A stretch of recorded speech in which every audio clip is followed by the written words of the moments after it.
White discharge सुना है? कितने बच्चों को ये पता है कि ये एक प्रॉब्लम है? सर्वाइकल कैंसर का सुना है? आजकल वैक्सीनेशन चल रही है ना। जब भी वाइट डिस्चार्ज आपका बहुत क्रॉनिक हो जाता है, क्रॉनिक मतलब पुराना। अच्छा, गैस किस किस को बनती है? ब्लॉटिंग, खाना खाने का मन ना करना,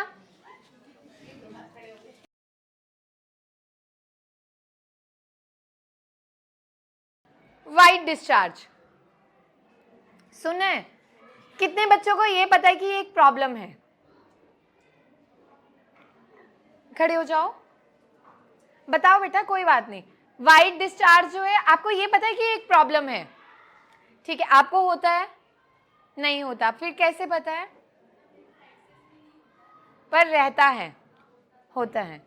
अच्छा, सबसे पहले आपने कभी अपने घर में किसी को सुना था कि सफेद पानी है, लिकोरिया है, वाइट डिस्चार्ज है? सुना है इसके बारे में? नहीं सुना।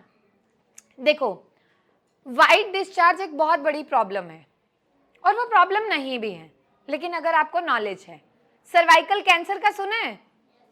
आजकल वैक्सीनेशन चल रही है ना। क्या है वो?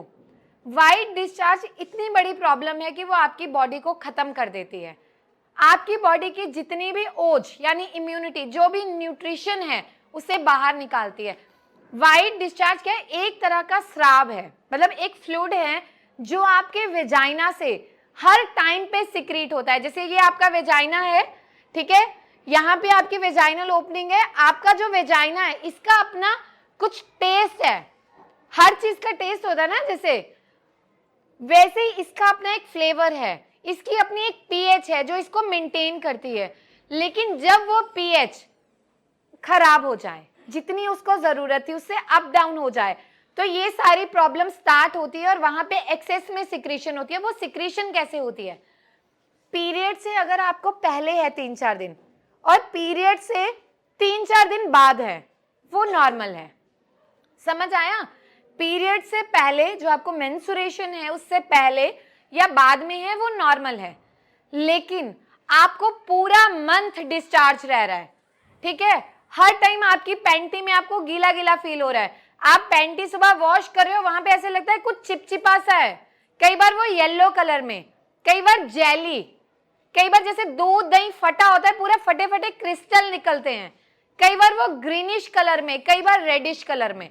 अलग अलग तरह का स्राव होता है वहां पे, वो डिस्चार्ज होता है और हमें पता नहीं होता। और हमारे इस हिस्से में हमेशा पेन रहेगा, हम यहां झुकेंगे हमें वीकनेस लगेगी, हमारी थाइज में एक्सट्रीम वीकनेस, और हम कितना भी खा लें हमारा कभी वेट पुट ऑन नहीं होता। अब मुझे बताओ, जो चीजें बताई कितने बच्चों को है? सबको होगा बेटा। ये तो हम इतना कॉलेजेस स्कूल में जा जाके एक्सपीरियंस कर चुके हैं कि बच्चों में ये दिस इज सबसे कॉमन है एंड उन्होंने कभी किसी से शेयर नहीं किया। बताओ बेटा, करो हाथ खड़ा एक बार, जिसको भी वाइट डिस्चार्ज है। अभी भी बहुत बच्चे छुपा रहे हैं। अब वो बच्चा अपनी आईज की तरफ देख लो, जिसकी आईज अंदर को ऐसे धस रही हैं, बिल्कुल ब्लैक ब्लैक हो रही हैं, यहाँ से बॉडी में वीकनेस है। जब भी वाइट डिस्चार्ज आपका बहुत क्रॉनिक हो जाता है, क्रॉनिक मतलब पुराना, और हम उसे इग्नोर करते जा रहे हैं, तो एक टाइम के बाद आपकी जो ये आईज है, ये ऐसे ना धसना शुरू हो जाती हैं पूरी ऐसे, ठीक है? और यहाँ पे पूरा ब्लैक ब्लैक सा आने लगता है। अच्छा, कितने बच्चे ऐसे हैं जिन्हें बिल्कुल येलोइश डिस्चार्ज होता है, जेली टाइप पैटर्न चेंज करता है, बिल्कुल अगर आपके वेजाइना से पूरी पैंटी बिना ऐसे डिस्चार्ज होता है, ऐसे पूरा चिपका हुआ होता है। यहाँ पे येस और नो में आंसर करो। होता है ना ऐसा? इचिंग ऐसी होगी कि मन करेगा नोच दे, होता है? येस और नो में आंसर करते चलना है, फिर मैं आपको क्योर भी बताऊंगी कैसे करना है, and we can easily reverse the process. हम कर सकते हैं और अपने घर से कर सकते हैं। अच्छा, जैसे ये वेजाइना है, इस लेयर पे किस किस को इचिंग ज्यादा रहती है, ऐसे मन करता है कि नोच दे, होता है? वेजाइना के अंदर के हिस्से में यहाँ पे इचिंग ज्यादा रहती है।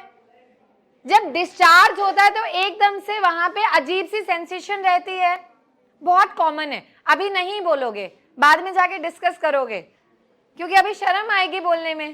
लेकिन बेटा, पंजाबी में ना कहावत है, जिन्हें कितनी शर्म उदे फुट्टे करम।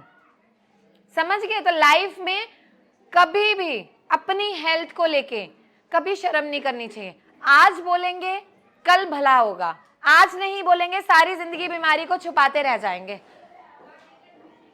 अब जिनको भी वाइट डिस्चार्ज है, वाइट डिस्चार्ज आपकी बॉडी के न्यूट्रिशनल वैल्यू को खत्म करता है। तो अब सबसे पहले आपने क्या करना है, इलायची, कार्डेमम, इलायची, हरी इलायची होती है ना, मतलब आप यकीन मानिए 1 लाख से ज्यादा लेडीज स्लम्स में ऐसी हैं जो सिर्फ इलायची से ठीक हुई हैं। जो डेटा हमारे पास है उन्होंने हमें बताया है, कमेंट से हम जाके वहां पे कैंपेन्स करते हैं, हम मिलते हैं। इलायची का काम क्या है, क्या प्रॉपर्टीज होती हैं, सुना है कभी इलायची में? नहीं सुना। अच्छा, एंटी बैक्टीरियल, एंटी फंगल, ये सारी प्रॉपर्टीज होती है ना। कोई बोलता है कि वेजाइना में जो ये इन्फेक्शन था, हम मम्मी से बात करते हैं तो मम्मी बोलती है ये नॉर्मल है, दादी को बोल दिया ये नॉर्मल है, क्योंकि उन्हें भी नहीं पता था भाई ये नॉर्मल नहीं है। सारी जिंदगी निकल जाएगी, कभी वजन नहीं बढ़ेगा, प्रॉब्लम इतनी बढ़ती जाएगी, सारी लाइफ वीकनेस रहेगी, हेयर फॉल रहेगा, आप बहुत उम्र से पहले बहुत बूढ़े हो जाओगे, क्योंकि आपकी बॉडी का जितना भी न्यूट्रिशन है खींच लिया, जब मिला ही नहीं तो बॉडी कहाँ जाएगी, खत्म हो जाएगी। समझ गए? तो 2 इलायची, जो हरी वाली इलायची होती है, डेली सुबह खाली पेट सबने खानी है, जिसको भी ये प्रॉब्लम है। इससे क्या फील होगा, जो आपको डिस्चार्ज का पैटर्न येलोइश था, थिक था, कर्डी था, इचिंग थी,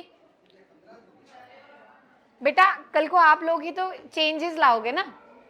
आज हेजिटेशन होगी, हमें भी होती थी, पर जितना हम बोल्ड बनेंगे अपनी डिजीज को लेके, तो वो धीरे धीरे करके ना उसका पैटर्न चेंज होना शुरू हो जाएगा। तो अब से आप लोग करोगे ये सब? प्रॉपर हाइजीन मेंटेन करना है। अब हम हाइजीन कैसे मेंटेन करेंगे? जैसे आजकल ना बहुत एड चलती है अलग अलग वॉश की, कि आप स्प्रे चल गई मार्केट में, बड़ा ट्रेंड आ गया, स्प्रे आती है ना, पी स्प्रे, ये वो, वी वॉश, ये वो, अलग अलग तरह, कभी यूज नहीं करने, कभी भी नहीं। इनका काम क्या है, आपके वेजाइना की पीएच को खराब करना। कभी भी अगर आपको दिन में एक बार नहाने की जरूरत है तो आप एक ही बार तो नहाओगे ना, कि पूरा दिन नहाते रहोगे हर 1-1 घंटे में? करोगे नहीं ना। सेम आपका वेजाइना, उसकी अपनी सेंसिटिविटी है, आप उसे सारा दिन वॉश करोगे उसकी पीएच खराब हो जाएगी, वो एक्सट्रीम ड्राई होगा, उसमें क्रैक्स आना शुरू हो जाएंगे, इन्फेक्शन और ज्यादा स्प्रेड होगी। जो फंगल है, बैक्टीरियल है, ईस्ट है, कैंडिड है, जो इसको नाम दिए गए, वो और ज्यादा बढ़ता है, कम नहीं होता। अब इसका क्या हुआ, जब इसमें मैंने रिसर्च स्टार्ट किया, मैंने बहुत सारी केस स्टडी देखी, जहां पे क्या आता था, जब तक वो ट्रीटमेंट लेते थे ठीक होते थे, जब छोड़ते थे फिर वैसा हो जाता था। और फीमेल से जब मैंने पूछना शुरू किया, कोई कह रहा है मुझे 20 साल से है, कोई कह रहा है मुझे 30 साल से है, किसी की सारी जिंदगी निकल गई 40-40 साल, उनको ये प्रॉब्लम है बट उनका क्योर नहीं है। ठीक है, वहां पे हमने रिसर्च किया और आज वर्ल्ड वाइड से मेरे पास पेशेंट है जो 3 महीने 6 महीने में परमानेंट ठीक हो जाते हैं और उन्हें कभी दोबारा हुआ ही नहीं, सिर्फ प्लांट से।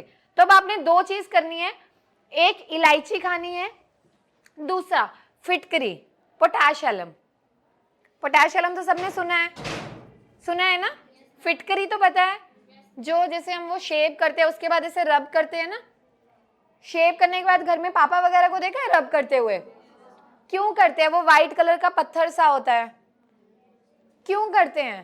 ताकि किसी तरह की इंफेक्शन ना हो, just because of its anti bacterial, anti inflammatory properties, कि वो उसको कम करता है। तो फिटकरी को क्या करना है, आपने तोड़ लेना है, ठीक है, तोड़ के आप जैसे सब हॉस्टल में रहते हो, मेस है, ठीक है, वहां पे एक बॉक्स सब बनवा लो, आप 200-300 रुपए की इतनी सारी फिटकरी आ जाएगी, एक साथ ले आओ सब, उसको पीस के उसका पाउडर बना लो और कढ़ाई में सब भून लो। जब उसको कढ़ाई में से फ्राई करोगे ना हल्का सा, तो वो बिल्कुल पाउडर फॉर्म में बन जाता है। आज आपको लगेगा यार ये क्या चीजें बता रहे हैं, जो हमारी मेडिसिन बनती है वो भी तो इन्हीं चीजों से बन रही है ना, तो हम घर पे इजीली कर सकते हैं। फिर उसके बाद डेली जब भी आप सुबह नहाओ ना, इतना सा गर्म पानी लेके उसमें इतना सा पाउडर डाल लो और अपने वेजाइना को वॉश कर लो, और सोने से पहले, दैट्स इट। आप देखोगे जिनको भी यूरिन इन्फेक्शन बार बार होता है, हॉस्टल में बड़ा कॉमन होता है, क्योंकि हम सेम टॉयलेट को बार बार यूज करते हैं, बार बार जलन होती है, होता है urine infection, UTI infection, urine एकदम जब पास होगा तो जलन होती है, बार बार यूरिन आता है। कई बार ऐसे होगा कि आप बाथरूम जा रहे हो, आपको लगेगा कि बाथरूम आ रहा है पर नहीं आएगा, UTI infection is very common. White discharge, तो वहां पे ये सारी चीजें आपको हेल्प करेंगी। क्लियर है? किसी का कोई क्वेश्चन इससे रिलेटेड, डाउट? अच्छा, पहले ये टॉपिक कभी डिस्कस किए हैं? ऐसे डिस्कस किए हैं? तो बेटा जब मैं शर्म नहीं कर रही, तुम्हें तो बिल्कुल नहीं करनी। जो मैंने बताया ना, मिशन जुगनू लॉन्च किया था ना, उसमें यही था कि जो बीमारी है खुल के बोलेंगे। जब मैं बोलूंगी तो आप बोलोगे, मैं ही नहीं बोलूंगी, मैं ही हो करती रहूंगी, तो आप क्या करोगे? समझ रहे हो? क्योंकि हमारी सोसाइटी में बहुत सारी फीमेल हेल्थ को लेकर तो बहुत टैबू क्रिएट है। वो नहीं बोलेंगी, वो बोल नहीं सकती, ऐसा हो गया। क्यों नहीं बोल सकती? अगर वो सोसाइटी बना सकती है तो वो अपने लिए आवाज क्यों नहीं उठा सकती? ठीक है। अब जो हॉस्टल में बहुत कॉमन इश्यू होता है, डाइजेशन को लेके, कॉन्स्टिपेशन, सेटिस्फैक्टरी मोशन नहीं हो रहा, बहुत कॉमन है ये। तो बताओ, गैस बनती है, थोड़ा सा खाना खाने के बाद पेट में हैवीनेस रहती है, ऐसा लगता है यहाँ कुछ फंसा फंसा सा है। होता है ना, कई बार हम खाते हैं बिना मन के खा रहे हैं, यहाँ ऐसे लगता है कुछ फंस गया। किस किस के साथ होता है ऐसा? जिसका खाना खाने का मन नहीं करता, उठाओ उठाओ जल्दी ऐसे। डाइजेशन में भी ना 3 स्टेजेस है जिसको हम इनडाइजेशन बोलते हैं। Gas, blotting. ब्लॉटिंग क्या होता है? पेट भारी, थोड़ा सा खा लिया, अफारा पड़ गया, ऐसे पत्थर की तरह पेट फूल गया। ठीक है।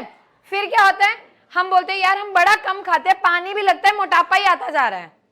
होता है ना, हम तो बहुत कम खाते हैं, खाना भी सोच सोच के खाना शुरू करते हैं, यार खाएं या ना खाएं, वजन तो नहीं बढ़ जाएगा, लेकिन और बढ़ता है। फिर गैस हो गई, कॉन्स्टिपेशन, फिर एसिडिटी, यहाँ पे ऐसे जलन होने लग जाती है बहुत ज्यादा। ठीक है, ऐसे खट्टा पानी आएगा, ऐसे उल्टी का मन करेगा थोड़ी थोड़ी देर में।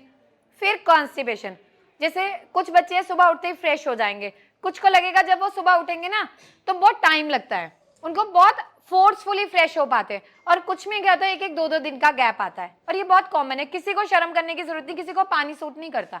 मैं जब दिल्ली आई थी ना, मतलब मुझे लिटरली पेट में इतनी हैवीनेस रहती थी, मैंने 6 साल बिस्लरी का पानी पिया है, क्योंकि मुझे पानी नहीं सूट करता था। हिमाचल में तो इतना प्योर पानी है, वहां तो आप कुएं का पानी पी लो वो भी बढ़िया, नलके का पानी पी लो वो भी बढ़िया। यहाँ का तो पानी इतना हार्ड वाटर है, इतने ज्यादा फ्लोराइड्स है। फिर मुझे लगा सारी जिंदगी बिस्लरी पे तो नहीं चल पाऊंगी, क्योंकि रहना दिल्ली में है। फिर धीरे धीरे अपने आप को बॉईल करके पानी लेना शुरू किया, और अब जो मर्जी पिला लो। अब तो दिल्ली का पॉल्यूशन सब अंदर घुस चुका है, सब पच जाता है, चाहे कुछ भी खिला लो, घास फूस पत्ते सब चलेगा, है ना। अब मुझे बताओ, एक एक करके क्वेश्चन पूछोगे, जो जो आपको फील होता है उसके हिसाब से मैं सॉल्यूशन बताऊंगी। चलो स्टार्ट हो जाओ, कोई भी जो डाइजेशन को लेके। अच्छा, गैस किस किस को बनती है? ब्लॉटिंग, खाना खाने का मन ना करना। अच्छा, आप जिनका खाने का मन नहीं करता ना, आप लोग 2 रूटीन स्टार्ट करोगे अपनी लाइफ में, क्योंकि देखो हमारी हेल्दी लाइफ के लिए ना लाइफस्टाइल को चेंज करना बहुत जरूरी है। दिनचर्या, पहले क्या होता था, लोग 10-10 रोटियां खाते थे एक टाइम पे, और उन्हें कुछ नहीं होता था, क्योंकि वो सूर्य उदय से सूर्य अस्त की दिनचर्या फॉलो करते थे, जो हमारा आइडियली है। हमारे शास्त्रों में बताया गया है, हमारे जो वेद हैं, अथर्ववेद में बहुत अच्छे से वर्णन किया गया है कि जब पक्षी सुबह उठते हैं, सूर्य उदय होता है, तो हमारी जो अग्नि है, जो पचाती है पूरे खाने को, वो एक्टिव हो जाती है। जैसे जैसे सूरज की किरणें बढ़ने लगती हैं, अग्नि और ज्यादा बढ़ती है, और जैसे जैसे सूरज ढलने लगता है वो मंद होती है। तो वो हम लोग कहावत देते हैं ना कि breakfast like a king, lunch like a queen and dinner like a bagger. But आज की मॉडर्न सोसाइटी क्या करती है? ब्रेकफास्ट लाइक ए बैगर और मे बी स्किप, ठीक है, लंच और ब्रंच इकट्ठा हो जाता है, and dinner like a king और सुपर किंग। आ जाओ, लाओ जो लाना है, जाने तो जो अंदर जा रहा है, यही करते हैं ना। तो फिर बेटा रात तक तो अग्नि खत्म हो गई, गैस तो बंद है, कहां पचेगा, सड़ेगा ना। फिर उसके बाद हम और बढ़िया काम करते हैं, बेड लाओ सो जाओ। तो जिस भी इंसान को वाकई में 100 साल जीना है और बहुत अच्छा लाइफस्टाइल अडेप्ट करना है, देखो अभी तो पॉसिबल नहीं है, हम वर्किंग फेज में है कि हम 6 बजे खाना खा ले, 7 बजे, जो प्रैक्टिकली है। पहले उतनी फैसिलिटी नहीं थी, ठीक है, लोग उस तरह से काम करते थे और 6-7 बजे सो भी जाते थे, अब तो पॉसिबल ही नहीं है। बट फिर भी ब्रेकफास्ट बहुत हैवी किया करो और अच्छा किया करो, लंच अच्छा करो, इवनिंग में अच्छा खा लो, डिनर बहुत light low.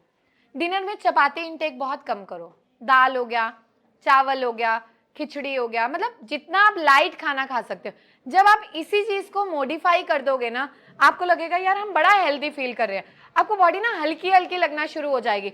You will feel more active and energetic. आप लोग बहुत एक्टिव और एनर्जेटिक फील करोगे।